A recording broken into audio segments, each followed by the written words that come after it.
बिहार में कांग्रेस की यात्रा के दौरान प्रधानमंत्री नरेंद्र मोदी को अपशब्द कहे जाने को लेकर सियासत गर्मा गई है।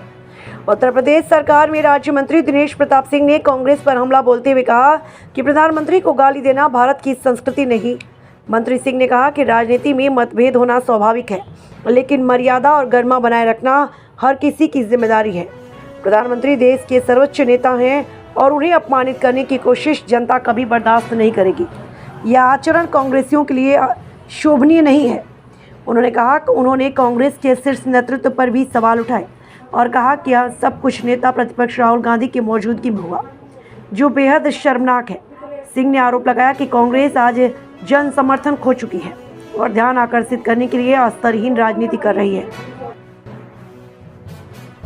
आज पूरे देश को दुख देने वाली बात देश के नेता प्रतिपक्ष राहुल गांधी की उपस्थिति में बिहार में जिस तरह देश के प्रधानमंत्री जी को गालियां दी गई, मां की गाली दी गई, ये निसंदेह भारतवासियों के लिए अपार दुख का विषय है। और उन लोगों के लिए जो भारतीय संस्कार संस्कृति जिनके भीतर छू नहीं गया, जो अपनी बहन को सार्वजनिक सभा में अथवा संसद के भीतर जो संस्कृति के अनुरूप आचरण नहीं करते हैं, उनके संरक्षण में उनकी पार्टी के कांग्रेस के कार्यकर्ता ऐसा ही व्यवहार करेंगे।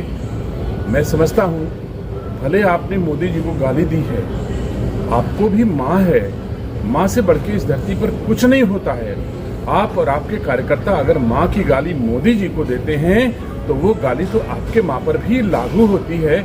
इसलिए उचित होगा राहुल गांधी, प्रियंका गांधी देश से माफी मांगे। मोदी जी अकेले भारतीय जनता पार्टी के नेता नहीं, वो देश के प्रधानमंत्री हैं, आपके भी प्रधानमंत्री हैं, हमारे प्रधानमंत्री हैं। प्रधानमंत्री को गाली देना ये महसूस कराता है कि तुम्हारी रंगों में देश का नहीं विदेश का खून है।